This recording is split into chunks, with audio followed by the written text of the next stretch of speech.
Hai, Assalamualaikum warahmatullahi wabarakatuh. Selamat datang ke channel Danish Bags. Untuk video kali ni, aku nak tanya korang. Korang selalu tak perasan kalau kita ride dengan member yang bangsawan-bangsawan yang pakai tayar mahal-mahal, kita akan nampak yang diorang ni lebih banyak pancit daripada kita yang pakai tayar yang murah-murah ni, pakai tayar yang biasa-biasa standard kedai. Nak tahu sebab apa?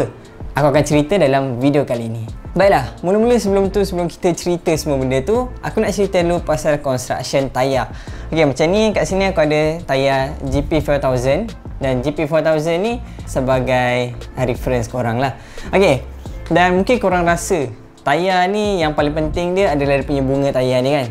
Tapi sebenarnya itu adalah benda yang kedua penting. Benda yang pertama penting dia adalah dia punya casing ataupun dia punya karkis. Okey, maknanya semua ni keseluruhan ni punya karkis. Bermakna termasuk dia punya sidewall, termasuk lagi dengan dia punya bit tayar ni, dan dia punya casing lah, semua casing ni. Sebab casing ni yang akan menentukan tayar korang terbentuk macam mana, tayar korang akan bersentuh dengan permukaan dengan selamat ke tak, sebab dia akan membentukkan tayar tu punya bentuk lah. Dan seterusnya dia akan protect korang punya inner tube. Okay, kalau korang nak bagi contoh, aku bagi contoh. Okay, kalau kita tengok tayar yang dah pancit, kan, kita pancit tayar tu dah berlubang dekat bunga ni, dah lubang, kita masih boleh guna lagi tayar tu. Tetapi andai kata tayar tu rosak dekat dia punya sidewall, dekat tepi ni, memang tayar tu korang dah boleh let go dah. Memang tayar tu dah tak boleh pakai semula. Melainkan kalau korang tampal, adalah cara-cara dia, tapi dia agak complicated, lagi senang beli tayar baru je lah. Jadi disebabkan itu, aku akan bercerita pasal tayar TPI untuk video kali ni. Okey, nak tahu apa benda tu tayar TPI? Okey, tapi mula-mula kita balik lagi kepada construction tayar tadi. Kita ada dua main komponen dia. Main komponen yang pertama adalah dia punya rubber thread ataupun dia punya bunga tayar ni. Yang kedua tadi adalah dia punya casing. So, bila dia punya casing ni, dia diperbuat daripada nylon threads. Dan nylon thread ni dia dikira dalam unit TPI, iaitu threads per inch.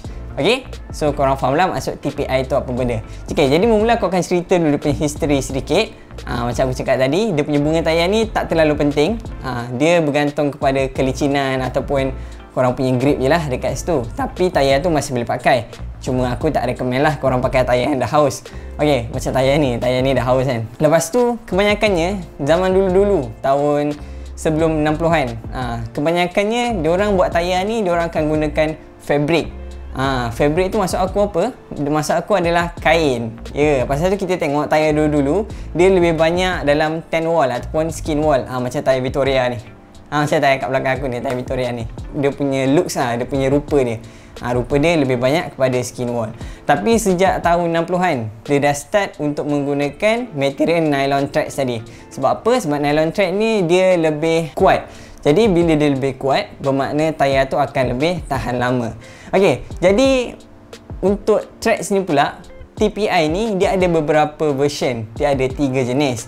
Yang aku boleh kata kita boleh jumpa dalam market sekarang ni, kebanyakannya dalam 60 TPI sampai yang paling tinggi adalah 330 TPI. Aku boleh klasifikasikan dia sebagai 3 jenis lah. Yang low TPI, medium TPI dan juga high TPI. Dan ini adalah perbezaan-perbezaan dia antara 3 TPI ni. Jadi kalau nak tahu apa perbezaan dia, dia ada 4 perbezaan. Yang pertama, perbezaan dia adalah daripada segi harga. Okey, baiklah. Untuk kefahaman korang, untuk sifir yang lebih mudah, kan? Lebih tinggi TPI bermakna lebih mahal tayar tu. Okey, nak tahu sebab apa? Sebab apabila lagi tinggi TPI, dia akan menggunakan lebih sikit rubber compound. Jadi lebih sikit rubber compound, dia akan lebihkan nylon threads.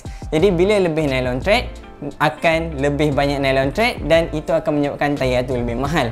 Okey, aku bagi contoh 3 jenis tayar. Aku bagi contoh ni tayar Continental lah, sebab aku rasa tayar tu lebih ramai orang tahu.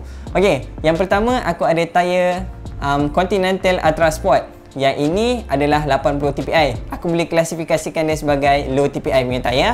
Dan harga dia satu mungkin dalam RM80 untuk satu tayar. Dan untuk sepasang tayar, harga dia mungkin dalam RM160, lebih kurang macam itulah. Lepas tu aku ada tayar yang kedua. Ini adalah medium TPI punya tayar. Aku ada tayar Grand Sport. Grand Sport ni dia 180 TPI. 180 TPI. Harga dia dalam RM120 Jadi harga untuk satu tadi, kalau untuk sepasang dalam RM240 untuk sepasang tayar.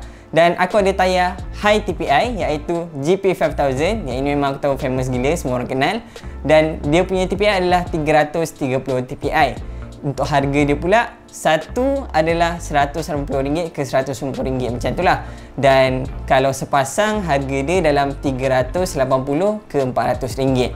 Aku boleh kata harga dia memang agak signifikan, memang agak jauh beza daripada medium, low kepada high tadi. Memang jauh sangat beza dia. Okey, dan kedua pula perbezaan dia adalah pada rolling resistance. Okey, dia ada dua resistance yang paling tinggi berefek kepada kita punya basikal ni. Yang pertama adalah body drag ataupun kita punya resistance angin, rintangan angin. Satu kita lebih kepada aero bike. Apa semua kan untuk dapatkan kelajuan. Dan seterusnya adalah rolling resistance. Jadi lebih tinggi rolling resistance, basikal korang akan jadi lebih slow. Okey, jadi sekali seboleh-bolehnya kita nakkan tayar yang lebih rendah rolling resistance dia. Okey, macam tu aku boleh kata sifat mudah dia adalah lebih tinggi TPI, lebih rendah rolling resistance. Bermakna tayar yang lebih tinggi TPI, bermakna tayar tu lebih laju. Okey, bila tayar tu lebih laju, aku boleh kata yang dia sebenarnya lagi smooth ataupun tayar tu lebih lancar. Okey, yang ketiga pula adalah dari segi berat. Okey, untuk berat pula, TPI yang lebih tinggi akan lebih ringan. Sebab apa? Macam aku cakap tadi dekat yang pertama sekali, dia disebabkan dia akan menggunakan kurang rubber compound. Jadi lebih kurang getah ni guna, bermakna lebih banyak nylon threads. Nylon thread ni lebih ringan dan rubber compound ni adalah lebih berat. Jadi bila dia kurangkan rubber compound, dia tambahkan nylon thread, bermakna tayar tu akan jadi lebih ringan. Secara sifat mudah dia, lebih mahal, lebih ringan. Itu yang paling senang. Okey, tapi yang terakhir ni dia agak berbeza sikit. Iaitu dari segi durability ataupun daripada segi puncture proof. Kebanyakan tayar-tayar yang lebih murah, dia lebih durable. Pasal tu kalau kita tengok orang yang pergi touring, dia tak akan pakai tayar-tayar racing ataupun tayar-tayar high TPI. Sebab apa? Sebab tayar-tayar high TPI ni dia akan lebih prone kepada pancit. Pasal tu kalau kita tengok, kita ride dengan kawan-kawan yang pakai tayar mahal, kebanyakannya dia orang kena sikit ubat stapler pun kadang-kadang tepi jalan tu ada ubat stapler kan, dah boleh pancit tayar tu. Sebab apa? Sebab tayar high TPI ni dia kurang durable berbanding dengan tayar-tayar low TPI. Itulah cerita dia. Jadi aku boleh klasifikasikan yang sebenarnya tayar-tayar high TPI ni dia lebih khas untuk pada racing-racing, untuk weekend warrior. Tapi kalau untuk touring, untuk tayar-tayar yang korang guna untuk endurance, aku rasa lebih kepada medium ataupun low. Kalau pakai tayar high TPI ni dia agak manja sikit lah. Sebab aku sendiri pun pakai ni GP4000. Lepas tu aku pakai Vittoria Corsa. Memang tayar tu aku boleh kata dia memang sepak pancit lah. Dia macam manja sikit tayar tu. Jadi aku boleh kata kat sini yang kalau korang nak pergi ride yang lebih jauh, kira macam touring, better ambil pada low ataupun medium. Tapi kalau korang nak pergi race ataupun korang ada race day punya tayar, korang nak pilih, aku sarankan korang pilih tayar-tayar yang lebih mahal ataupun tayar-tayar yang high TPI. Okey, jadi untuk recap dia, tayar yang low TPI. Untuk low TPI, harga dia akan lebih murah. Lepas tu, dia akan lebih berat sikit, tapi dia punya roller resistance pun akan lebih tinggi. Dan untuk puncture proof dia, dia akan lebih proof lah. Dia akan lebih tahan berbanding tayar-tayar yang lain. Okey, dan untuk medium TPI ni, aku boleh kata harga dia tak terlampau murah, tak terlampau mahal. Dia kira macam all-rounder lah. Lepas tu, untuk dia punya rolling resistance pula, dia tak terlalu tinggi resistance dan dia tak terlalu rendah resistance dia. Dan untuk weight pula, dia tak terlalu beza sangat dengan weight yang high TPI. Aku masih boleh kata yang dia masih boleh kira ringan juga. Tapi untuk dia punya puncture proof ataupun durability, aku boleh kata yang dia ni best juga berbanding dengan tayar high TPI. Tayar high TPI ni dia lebih manja. Tapi tayar mid ni dia tak macam tayar low TPI yang gila-gila punya lasak. Dia tak sampai macam tu. Tapi dia masih tahan. Okay, dan tayar high TPI ni dia lebih mahal of course. Dia punya rolling resistance lebih rendah. Lepas tu dia punya weight lebih ringan. Dan dia punya puncture proof ataupun dia punya durability agak kurang.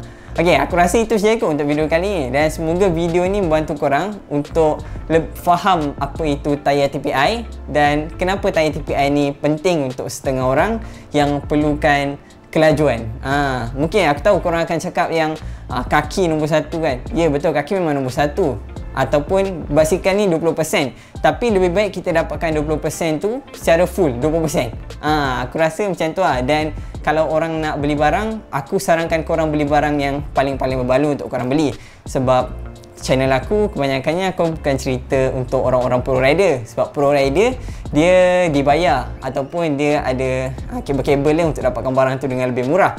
Tapi untuk kita rider-rider biasa ni, kita nak pakai barang tu kita kena bayar. Lebih-lebih lagi channel aku khaskan untuk orang-orang marhain. Macam aku juga, orang-orang marhain yang kita nak beli barang pun kita akan fikir 3-4 kali.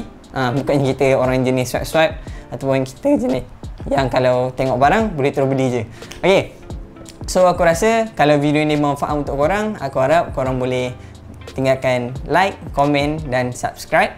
Dan kalau korang nak share pengalaman korang daripada menggunakan tayar-tayar murah kepada tayar-tayar mahal, korang boleh juga share dekat bawah.